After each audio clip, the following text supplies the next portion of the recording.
This is it, the big first look at the 53-man roster, our projections post-minicamp today on Locked On Chiefs. From the land of the free and the home of the Chiefs, this is the Locked On Chiefs podcast.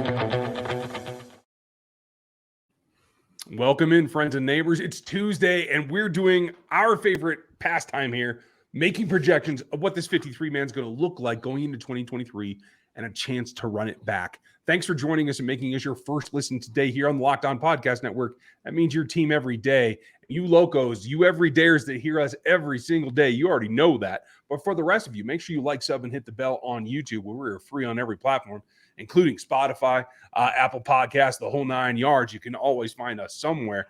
We are here every day of the week, all season long, off season. We got it all going. And if you want to get in on the action even more, you can hit the text line. You can get subscribed to that right now at 816-357-8781 and get in the action. We have a lot to go over, and we're going to go through offense, defense, and then who are the ifs? Who are the spots that are in contention, up for grabs? Who's got to make some noise? I'm Ryan Tracy, the founder of Rogue Analytics and Performance Consulting, as well as NFL33.com and RGR Football. And I'm Chris Clark from Chiefs Corner. There's a lot to talk about, and doing these every single time, I always think the NFL just needs to get with it and expand rosters. That's my first thought, just about every single time we try doing this. Yeah, that goes a long way, I got to tell you.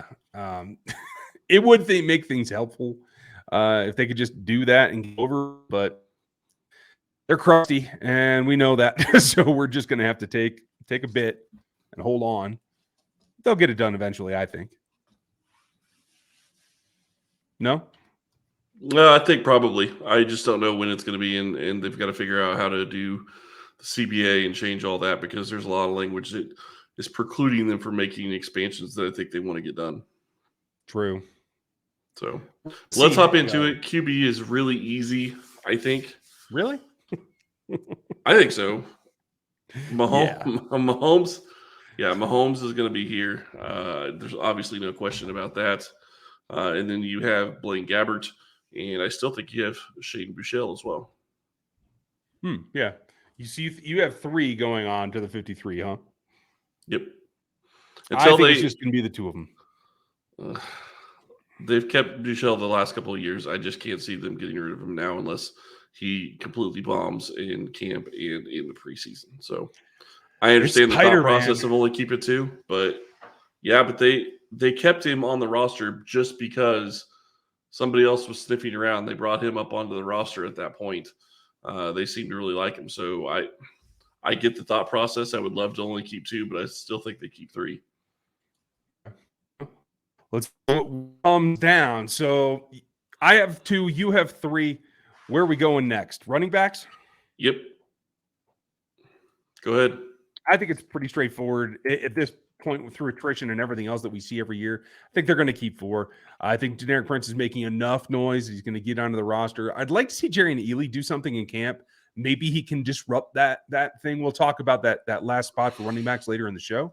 But I think probably right now they're leaning towards 4. And who do you have? Pacheco, McKinnon, I guess CEH and Prince then? Yep. Okay. Yep, I have the same 4. Skipping on to tight ends, Travis Kelce, Blake Bell, Jody Fortson, and Noah Gray. I'm keeping 4. Agreed. That's what I have as well.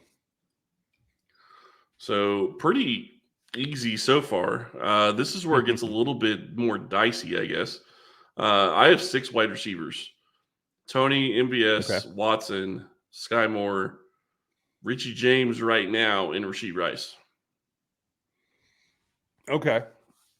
I agree with Watson and Rice. They are 5 and 6 for me, but I have 7 staying with Justin Ross making it onto the roster at first. So that puts us at the same number because you had 2 QBs. I have 3. So you have the same number of players I have. So let's move on to offensive line, where I think it really gets dicey. Yeah, that's where I'm cutting corners right now. For me, it's obviously the 5 starters, counting Devontae Smith, as well as Juwan Taylor on the right-hand side. I think you have to keep the tackle backups in both Lucas Niang and the young kid in Wanye Morris. I know we've been hearing some talk back and forth, but I think they both need to be there. I don't think you can go into the season with one swing tackle, at least not from what we've seen to this point. Maybe camp battles will change that around, but for now, that's what it is for me. And then I look at the depth, and honestly, you got to have Nick Allegretti out there. There's no way around losing him. Who else makes 8 for you? For me, it's going to be Kennard. Yeah, I actually get to 9. Okay. I'm looking at Kennard, and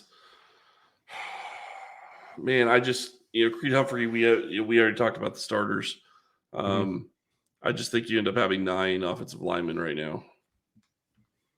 Okay, so you have 9 offensive linemen. You have 6 wide receivers. I have 7 and 8. Kennard would be my next, but he was right now off the 53. Now that could change with a little bit of development. We haven't seen anything static on that to this point. So where are we? I think I came out at 25 if I did my math right. Yeah, and I'm at 26. Okay. So we're really close. Kansas City seems to continually go over on offense and keep less on defense. And I think that probably is going to continue to be the trend this season. Yeah, I got to think so too. So where it leaves is who's going to be that group that steps forward on defense. Can they do more with less? Because I think there's some positions of need that maybe need more bodies overall. We're going to get to the defensive side on the backside of this. I'm really looking forward to what you think, Chris, because I know you will probably go a different direction than I will. But before we get there, let's talk about FanDuel, because right now it's a great time to get in the action for the baseball season. You can get all kinds of different types of bets going at FanDuel, America's #1 sportsbook. And right now they're giving you new customers a great deal in a no-sweat first bet. We've seen that through the NFL season, now through the NBA season. They're giving it to baseball fans as well. You make an account, a member account that is, lay a first bet. If it loses, you can earn up to $1,000 in bonus bets back on your account just for placing that bet. You can do it at FanDuel.com/lockedon. Go over there today and get signed up. It's your chance. Don't miss it right now for that no sweat first bet for up to $1,000 in bonus bets if your first bet comes out a loser. Do it now at FanDuel.com/lockedon, the official sportsbook partner of the Major League Baseball Association, as well as the NBA, and most importantly, the one that you all love, the NFL. All right, so not a ton of controversy there in the first meeting, but now it's going to get a little bit interesting, I feel. Where do you want to start with on the defensive side? I think we stick with going with the same way. Start up front with the defensive line. I think that just makes the most sense to move back. Defensive line actually is really simple for me. I think you get the 4 starters, obviously, and right now I'm putting Nadi as a starter. You have FAU as a backup at this point. You have Mike Dana as a backup at this point. And then you get into having Tershawn Wharton on the team and Keandre Coburn. And I'm going to go ahead and go with 9 and also add Malik Herring. Okay. I'm going a little bit deeper, guys. I, too, have on roster, at least, but I'm going to say this, too. For versatility and for the ability to throw a changeup, I think we're going to see B.J. Thompson as well. And so I think 10 defensive linemen, 6 at the edge, quote-unquote, spot, knowing the guys like Mike Dan and Charles Omenihu, who are listed as edges, are going to play inside quite frequently, same with George Karlaftis. So I think that just kind of makes I think it's a good thing that we're doing it as a D-line group rather than ends versus tackles. So I do think this roster is a little bit concerningly light at the tackle spot. Right now, it's your starters in Nadi and Jones. And folks, we are counting Chris Jones will be in camp. We're not concerned about that. We are acting as though business is normal, and it should be. And really quick, just to talk about that, because people were questioning why he didn't show up at the ring ceremony. He was sick. So just want to throw that out there and get that out for anybody that's been wondering. He was pretty pertinent to say that confidently as well. So I appreciate that. But here's the rub. When you get to the backup level right now, again, knowing that some of these guys can come inside and play tackle reps, especially in passing downs, but you're looking at Turk Wharton coming off of an injury, an ACL injury. That's significant. Now, we know that he has the athleticism, and he's made some big plays in the past. Kind of a down second year but now he's going to be back. And then I think they have to rely on Keandre Coburn, the rookie from Texas, because kudos to Danny Shelton. He does look a little trimmed down here in OTAs. We'll see what he comes into for camp. But I don't think that he's going to push the youth out of the way. But in the end, that's a spot where I think we might see some acquisitions. There could be a trade during training camp or something like that. And if it happens, it might be at the defensive tackle spot. Could be. And this is something we're going to talk about a little bit more in the third segment. I did go through my roster and kind of mark the ones I think that are potentially open spots. So definitely something we're going to get into in the third segment and talk about, because there are several places on this roster where I do think there are openings for players to come on in. But you have 9. You have 10. I have 9.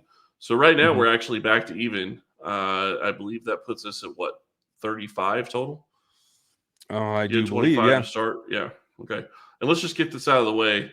Winchester, Butker, and Townsend are all sticking. So there you go. You're at 38. We're trying to get to 49. Yeah, pretty much. Those guys aren't going anywhere. So now we get to the linebackers, and I think this is pretty straightforward as well. I think it's Nick Bolton. I think it's Willie Gay, Drew Tranquil, Leo Chanel, and I have Jack Cochran. And I think that's one that we probably are not sure of right now. That's something we will probably see a lot more of in camp to get a better feel. But right now I have them keeping 5. I like where you're going, and I could see that being a possibility. We'll know more when the camp battles go on the special teams, Cochran in particular. Look out for Cam Jones as well, the rookie from Indiana. I think he's going to be pushing for that role. But right now, as it stands, I think there's more talent and more depth that you can get on special teams in the DB group. Right now, I only have 4 linebackers making this roster. That is because I think you're getting more coverage out of Drew Tranquil than maybe you have in the past. And so maybe you don't need as many guys that fill complementary roles. You have some do-it-all dudes. The only guys that have to come off the field in a passing situation right now is Leo Chanel, and maybe he doesn't even come off because he's pass rushing.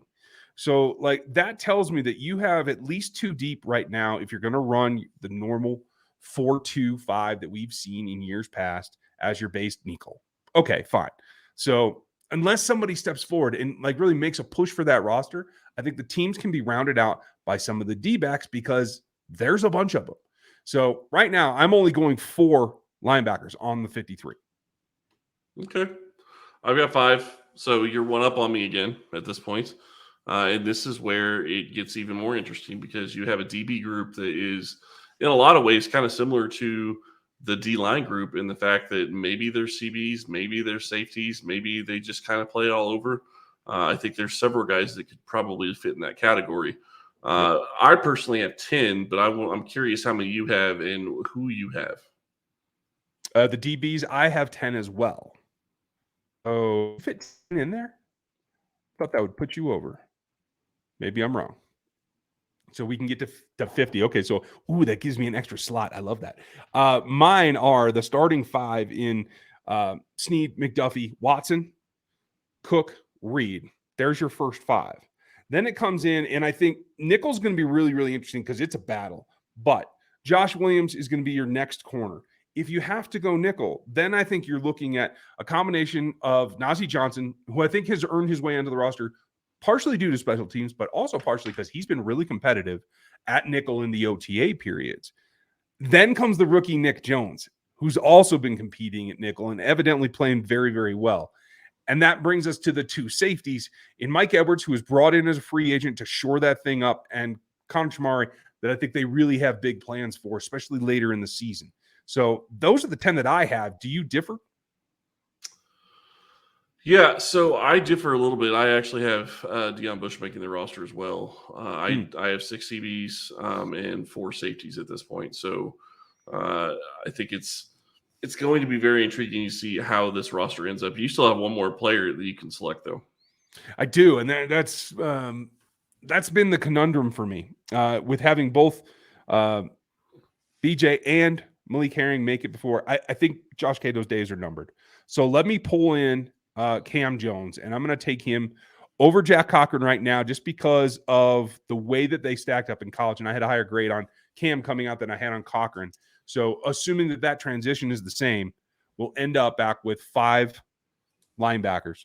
One's pretty much just dedicated to special teams. Fair enough. So that gets us both to our 53-man roster. And when we come back from this break, we're going to talk about the guys that we think are kind of guys that may make the roster, may not, guys that maybe they replace with other players from other teams. We'll see when we get back. All right, how many guys do you think, how many open roster spots or roster spots up for grabs do you think they have currently? I think it's 3 or 4 at the most, to tell you the truth. I have a lot more than that, actually. Do you really? Okay.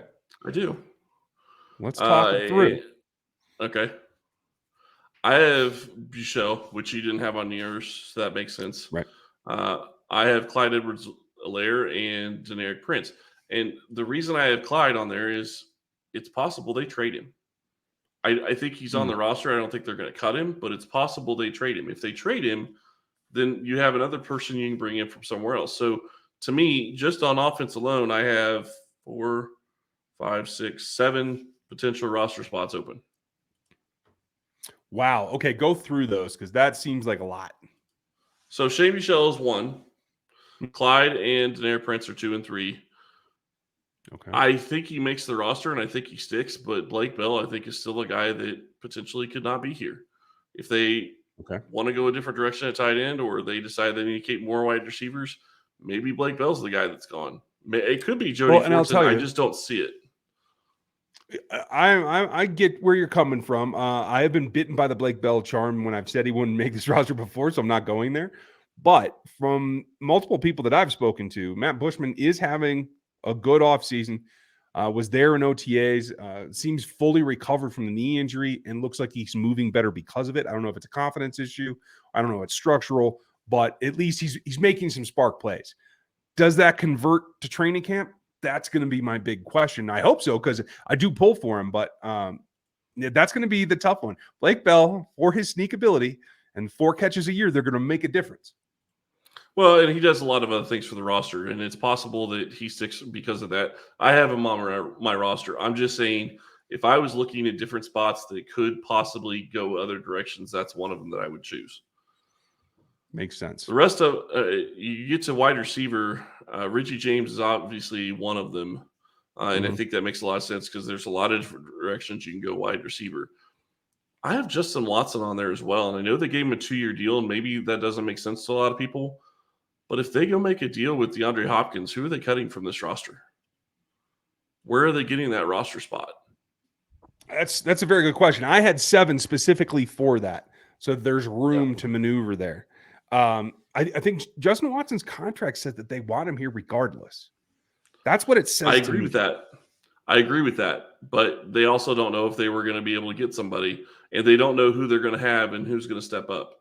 You're not going to get rid of Sky Moore. You're not going to get Rashee Rice. MVS is going to be here. Tony is going to be here. So it's a question of who's your returner going to be, because we don't know that it's listed in those 4 guys. And if you get DeAndre Hopkins and only keep 6, Watson's the only other guy that makes sense. Yeah, that's fair. And again, that's why I have Justin Ross on this 53-man as the 7th in anticipation of them trying to pursue at least D-Hop once Chris Jones is in camp and the contract settled for him. Yep. Makes sense to me. That one's kind of a awkward one. I don't think he's going to be cut, but you're not going to get rid of one of the young guys and keep him. That's really what my point is. And then when it comes to the offensive line, I think we're pretty much set at 9. Although I will say Lucas Niang is probably the odd man out if they have to go a different direction. So that becomes the next question for me because I only have them keeping 8. I mean, it's nothing against Mike Caliendo or the young guy Jerome Carvin, who I think is pushing. Austin Ryder couldn't make this roster last year. I don't know why he would make it now. I don't think he brings value, but I think he would be a practice squad candidate. The question for me is, do you keep Prince Tagovailoa if Wanya Morris is now ahead of him in terms of the depth chart, which it appears that it is? I don't have Prince on my roster. Right. I'm looking at Juwan Taylor, Darian Kennard, Donovan Smith, Nick Allegretti, Joe Tooney, Trey Smith, Creed Humphrey. Sorry, looking at the. I have 9, but I do not have him on my roster specifically. I don't have Redder on my roster. Wanya Morris on my roster, obviously. So your 5 starters plus Wanya Morris, plus Kennard, plus Allegretti, and plus Lucas Niang. Yeah. So there's your 4 backups. Yeah. Yeah. If I go 9, I would probably see it that way. I think Kennard and Teguanaga were probably a push here. I got to see something from Darian Kennard. As we understand, he's been running with the 2s at guard. So you have him off the roster then? I did in my initial 8. I have Kennard as the 9th guy that's going to the practice squad, and you can pull him up when you need him. No one's going to come get him, and I need to see development. Now, he could walk into camp a new man, and maybe these backup reps that he's been getting in OTAs at guard were enough to make it click. Maybe he comes back in 5 weeks and he's ready to roll as the backup interior guy, in which case Allegretti would then be your backup center. I think Allegretti can play all 3 interior positions, so I think we're good there. And that's why I think that if they need to, they could afford to go 8 on the O-line in order to keep 7 on the wide receiver group. Yeah.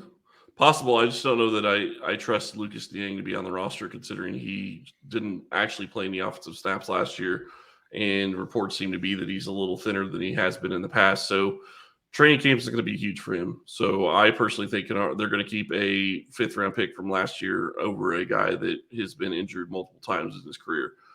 But we'll see. If we flip it over to the defensive side, it gets a lot easier for me. I think I have 5 guys that I think are questionable. Malik Herring's number 1. Defensive end, you could go a different direction. You could bring a guy in like Carlos Dunlap like you had last year. You could go with a vet. You could go, maybe bring in, maybe you keep BJ Thompson. That's another guy that they could keep. I don't feel great about Herring, but right now that's the best guy that I think they have. They at least know what they have in him. Thompson's going to have to show out in camp to beat Herring, in my opinion, right now. And then, I talked Jack Cochran as my 5th linebacker. I don't feel great about that, but I still think they keep 5. I think that most of the way through the season, I agree with you. Drew Tranquil could get them to a point where maybe they only keep 4. But I have 5, and Cochran's my 5th. Well, and I just want to put a caveat on that. I would think Jack Cochran's on the practice squad pretty easily. Wouldn't be a competitive thing where another team's going to steal him away. Same thing with Cam Jones. Same thing with Isaiah Moore, at least as it stands right now. Well, and that's the only question on that is Dave Toub going to have – does he say that Cochran is that guy that he needs on special teams and he needs him on the roster? Right. Could be. So there's potential there. And then you start getting into the DBs, and that's where I have 10. I'm sure Tremar Connor is going to be here. I'm pretty sure Nick Jones is going to be here. And Deion Bush is kind of up in the air for me, but that's kind of where I went with the 10th. So, but those are the 3 guys that I guess you could maybe look elsewhere for. I still think you're going to have Jones and Connor on the roster this year, but they're back of the roster guys. So potentially open spots, maybe, if you find something better. So you have Bush instead of Najee Johnson. Is that the way it is? Yep. Okay. Gotcha. I do. So that's our only difference. I agree with you, 10 DBs. I just have Najee beating out the need for Deion Bush. Yeah, and that's possible. I just don't know. My big question on that is, do the Chiefs want to keep at least 4 safeties, 4 people they feel comfortable playing that safety position? Because if they do, that lends to Deion Bush being that guy as opposed to Najee Johnson, who's more of a CB, or at least that's the way that they used him last year. I think Connor will fill that role. I think Connor will line up as a safety the majority of the time. We'll see how it shakes out. I know he took some nickel reps in OTAs, but I think in the end it'll shake out that way. We'll find out. Yeah. Folks, we'd like to know what you think. How is this 53 sound to you? Are you okay with just 2 quarterbacks? Do you have to have 7 wide receivers? What do you think happens on the defensive line that we know they want to replicate the pass rush? There's a lot that goes into it. Give us your predictions, if you would, down here in the comments on YouTube and the reviews on Spotify and Apple. You're giving me the thought of wanting to keep 3. I don't think I want to keep 3. I just feel like the team is going to.